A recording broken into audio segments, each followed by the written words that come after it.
Hello friends, स्वागत है आप सबका मेरे यूट्यूब चैनल पे। मुझे उम्मीद है आप सब लोग खैर खैरियत से होंगे। तो चलिए टॉपिक 4 ऑफ सी प्रोग्राम शुरू करते हैं। आज का टॉपिक है structure of a C program. हर प्रोग्रामिंग लैंग्वेज में हर प्रोग्राम का एक स्ट्रक्चर होता है। अगर आप उस स्ट्रक्चर को फॉलो करोगे तो आपका प्रोग्राम जो है 80 to 90% of the time correct हो जाएगा। ओके, एरर्स नहीं आएंगे।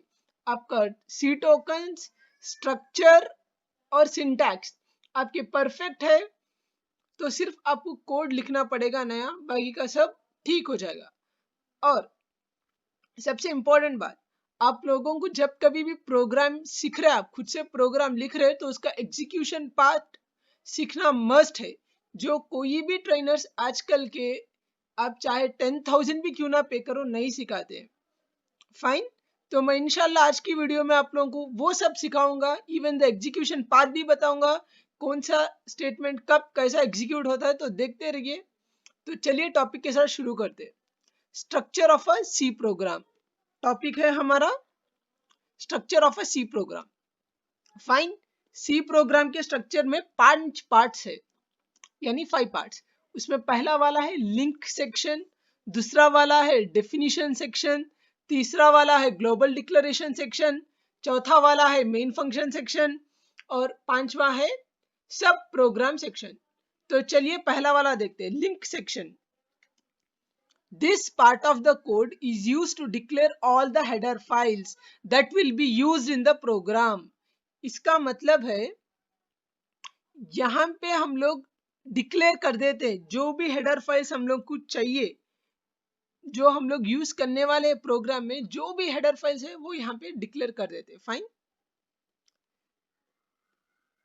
this leads to the compiler being told to link the header files of the system libraries. ये कंपाइलर को इंस्ट्रक्ट करता है कि लिंक करो हेडर फाइल्स को to the system libraries. Fine, जो भी प्रोग्राम कर रहे हैं आप उसमें इंक्लूड कर दो हेडर फाइल्स को, और जितने भी है उसके अंदर फंक्शंस वो सबको इंक्लूड कर दो मेरे प्रोग्राम में, मैं उसको यूज कर रहा हूँ बोल के आप कंपाइलर को एक इंस्ट्रक्शन दे दे रहे। Note point, this is must for every C program. हर एक सी प्रोग्राम में जो है आपको लिंक सेक्शन लिखना मस्ट है। चलिए हेडर फाइल्स के कुछ एग्जांपल्स देखते हैं हम लोग। फर्स्ट वाला है हैश इंक्लूड stdio.h। इसका मतलब है header file, the most commonly used header file is standard input output dot h header file. Fine, hash include studio.h, ये तो आपको 100% हर प्रोग्राम में देखने मिलेगा। फाइन, उसके बाद वाला है हैश इंक्लूड conio.h, यानी hash include console input output dot h। ये हर प्रोग्राम में नहीं मगर 80% ऑफ द प्रोग्राम्स में आपको देखने को मिलेगा। Hash include math dot h, अब जो कोई भी प्रोग्राम लिख रहे अगर उसमें आप मैथमेटिकल फंक्शंस कुछ यूज कर रहे तो आपको इंक्लूड करना पड़ेगा math dot h header file. Fine, और लास्ट हेडर फाइल जो हम लोग एग्जाम्पल में देख रहे हैं वो है hash include string dot h। ये एक ऐसा हेडर फाइल है जिसको इंक्लूड करने से आपने सी टोकन्स में देखा होगा, एक टोकन है स्ट्रिंग्स, उस स्ट्रिंग के रिलेटेड थोड़े फंक्शंस है, अगर वो फंक्शंस आप परफॉर्म करना चाह रहे हैं आपके प्रोग्राम में तो आपको ये हेडर फाइल इंक्लूड करना पड़ेगा। ये सबसे इंपॉर्टेंट पॉइंट फिर से बता देता हूं यार, this is must for every C program. हर एक सी प्रोग्राम में एटलीस्ट आपको एक हेडर फाइल तो इंक्लूड करना ही है। फाइन, अब दूसरा सेक्शन देखते हैं जिसका नाम है definition section. In this section, we define different constants. The keyword define is used in this part. यानी ये सेक्शन में हम लोग डिफरेंट कॉन्स्टेंट्स को डिफाइन कर दे। हम लोग को जो कोई भी कॉन्स्टेंट डिफाइन करना है, यूज करना है प्रोग्राम में, और उसकी वैल्यू चेंज नहीं करना है तो आपको कांस्टेंट बनाना पड़ेगा। कांस्टेंट कैसे बनाएंगे, ये सेक्शन में बनाएंगे और कीवर्ड डिफाइन यूज होगा। उसका एग्जांपल देखते हैं। फाइन, उसके पहले हम लोग एक इंपॉर्टेंट नोट देख लेते हैं। This is an optional part of a C program. यानी ये हर प्रोग्राम में आपको देखने नहीं मिलेगा, ये एक ऑप्शनल पार्ट है। इसके बगैर भी आपका प्रोग्राम एग्जीक्यूट हो जाएगा। आपको ये ऑप्शनल पार्ट है, यूज करने की हर प्रोग्राम में जरूरत नहीं है। अगर आपकी प्रोग्राम में मैंडेटरी है तो आप लिख सकते हैं, वरना नहीं। फॉर एग्जाम्पल एक मैं बोल दे रहा हूँ, यहाँ पे एग्जाम्पल बता दे, hash define pi equal to 3.14, यानी मैं एक वेरिएबल पाई जो है वेरिएबल है, वेरिएबल समझ लीजिए आप, हालांकि है नहीं, उसको हम लोग एक वैल्यू कॉन्स्टेंटली असाइन कर दे रहे जो है 3.14। ये डेफिनेशन सेक्शन में होता है। फाइन, थर्ड सेक्शन है ग्लोबल डिक्लेरेशन सेक्शन। जो भी फंक्शंस या वेरिएबल्स आप मेन फंक्शन के बाहर डिक्लेयर कर रहे, मेन फंक्शन से पहले, तो वो पूरा ग्लोबल डिक्लेयर्ड वेरिएबल्स और ग्लोबल डिक्लेयर्ड फंक्शंस में कहलाए जाएंगे। फाइन, तो इसका डेफिनेशन देखते हैं। This part of the code is the part where global variables are declared.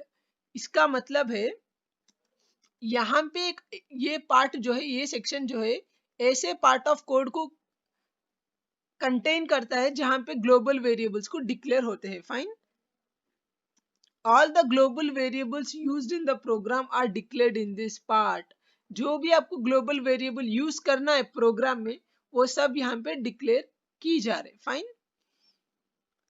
okay, the user defined functions are also declared in this part of the code।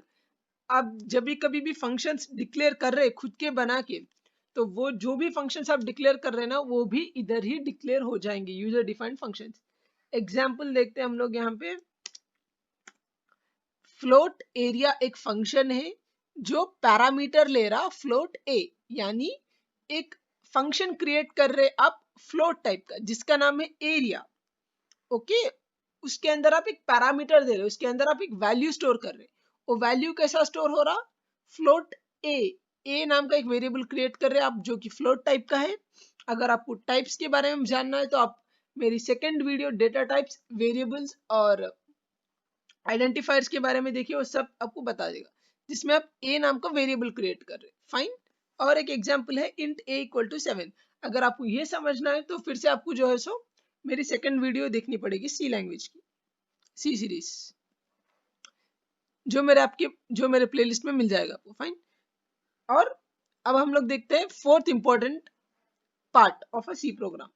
Every C program needs to have the main function, यानी हर C program में main function रहना जरूरी है। Okay, each main function contains at least 2 parts, यानी हर main function में 2 parts है। Fine, okay, a declaration part and an execution part, यानी एक होता है डिक्लेरेशन पार्ट और दूसरा होता है execution part. The declaration part is the part where all the variables are declared. The declaration part एक ऐसा पार्ट है जहां पे ऑल द वेरिएबल्स, जो भी आप वेरिएबल लोकल वेरिएबल्स क्रिएट कर रहे हैं ना, जो कि मेन मेथड के अंदर ही है, वो सब उधर डिक्लेयर किए जाएंगे। Fine, the execution part begins with the curly brackets and ends with the curly brackets, यानी एग्जीक्यूशन पार्ट जो भी है वो बिगिन होता है कर्ली ब्रैकेट से और क्लोज होता है कर्ली ब्रैकेट से। Fine, both the declaration and execution are part inside the curly braces. जो भी both the execution part and the declaration part जो है, हर चीज सी कर्ली ब्रेसेस के अंदर ही आ जाएगा। Fine, note part, this is must for every C program. हर एक सी प्रोग्राम के लिए ये मस्ट है। फाइन, एग्जाम्पल देखते हैं। इंट मेन, मेन फंक्शन यानी मेन शुरू हो रहा, जिसमें हम लोग एक वेरिएबल डिक्लेयर कर रहे हैं इंट ए इक्वल टू 10। हम लोग उस वेरिएबल को प्रिंट कर रहे हैं, प्रिंटएफ, हम लोग का प्रिंटएफ का सेकेंड वाला सिंटैक्स यूज करके प्रिंट कर रहे, percentile D A comma flower brackets close semicolon return 0, यानी मेन फंक्शन का पैरामीटर क्या है, void, so it's returns nothing. Void का मतलब है 0। अगर आपको प्रिंटएफ फंक्शन के बारे में जानना है तो आप जरूर मेरा जो टॉपिक थर्ड टॉपिक है प्रिंटएफ एंड स्कैनएफ फंक्शंस, उसको देखिए, आपको समझ में आ जाएगा। और लास्ट सेक्शन है sub program section. Okay, all the user defined functions are declared in this section of the program. यानी हर जो यूजर डिफाइंड फंक्शन, जो भी आपका यूजर डिफाइंड फंक्शन आपने जो डिफाइन किया ग्लोबल डिक्लेरेशन में, वो सब जो है यहाँ पे डिफाइन किए जाते हैं, उसकी बॉडी लिखी जाती है इधर। फाइन, ये भी जो है ऑप्शनल है। This is also an optional part of a C program. Fine, इसका एक एग्जाम्पल देखते हैं। तो चलिए, एग्जाम्पल है इंट एड।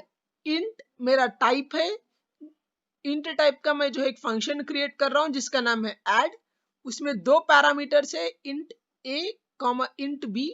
उसके अंदर मैं उस फंक्शन का कोड लिख रहा हूं, यानी उसकी बॉडी लिख रहा हूं, उसको डिफाइन कर रहा हूं, रिटर्न ए प्लस बी। यानी इंट एड की इंट ए और इंट बी की जगह ए प्लस बी की वैल्यू स्टोर हो जाएंगी। फाइन, अब चलिए हम लोग प्रोग्राम देखते हैं।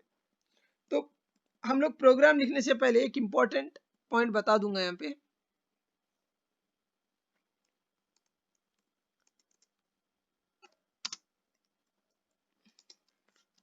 देखिए, फर्स्ट हम लोग को लिखना है लिंक सेक्शन।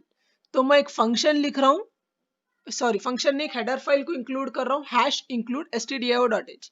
इसलिए इंक्लूड करना हूँ क्योंकि मेरे फंक्शन, मेरे प्रोग्राम में जो है printf एंड scanf फंक्शंस को मैं यूज कर रहा हूँ, जो कि आपको 6th 7th and 8th statement में है। फाइन, और मुझे कांस्टेंट डिक्लेयर करना है जो है pi, hash define pi equal to 3.14, यानी मेरा डिफिनीशन सेक्शन है। यहाँ पे जो है मैं एक डिफाइन कर रहा हूँ, hash definition pi equal to 3.14। Fine, अब मुझे जो है ग्लोबल डिक्लेरेशन सेक्शन दे रहा हूं मैं यहाँ पे, जैसे कि आप लोग देख ही सकते हैं। Float area bracket open, float a bracket close, semicolon. यानी float data type, float data type का मैं एरिया नाम का फंक्शन क्रिएट कर रहा हूं, जिसके अंदर मैंने पैरामीटर दिया है ए। वो ए जो वैल्यू कंटेन करता है ना, वो भी फ्लोट टाइप का है। मैं उसको सब बता दे रहा हूँ। फाइन, हम लोग का most important part main function. Main function को शुरू किया मैंने। तो पहले मेन फंक्शन में सबसे पहले हम लोग को क्या करना है, वेरिएबल डिक्लेरेशन, यानी this is the declaration part.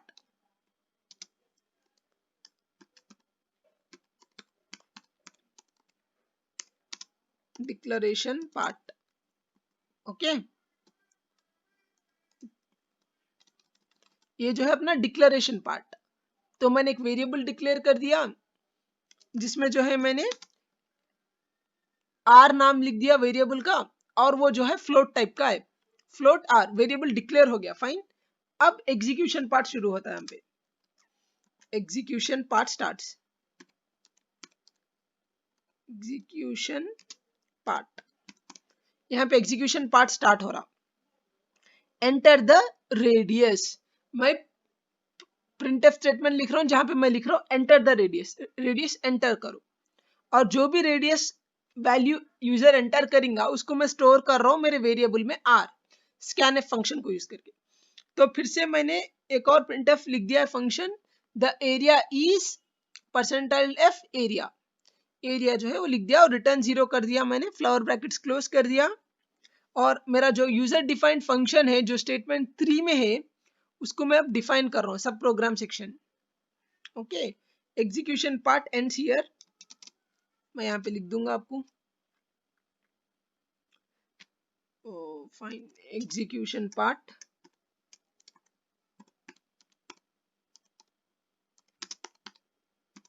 Ends.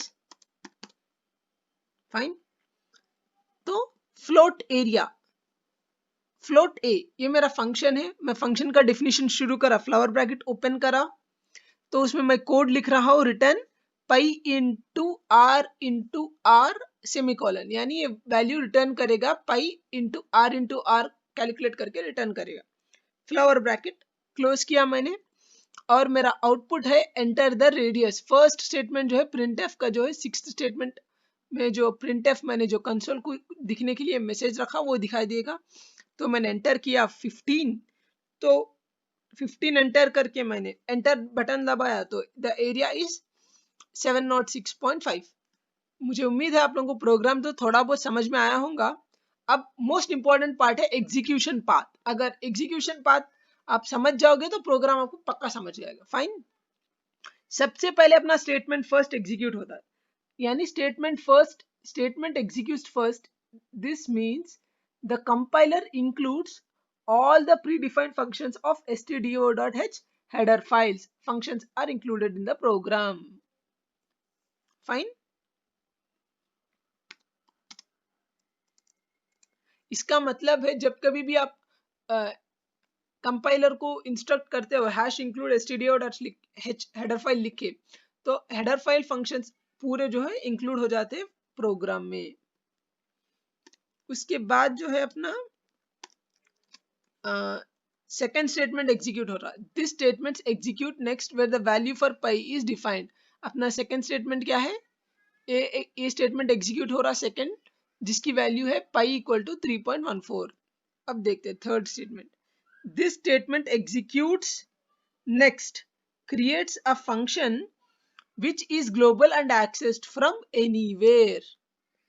Third statement execute हो रहा जहां पे जो है हम लोग एक फंक्शन को क्रिएट कर रहे हैं जो कि ग्लोबल डिक्लेरेशन है, ग्लोबल है, इंट मेन के पहले है।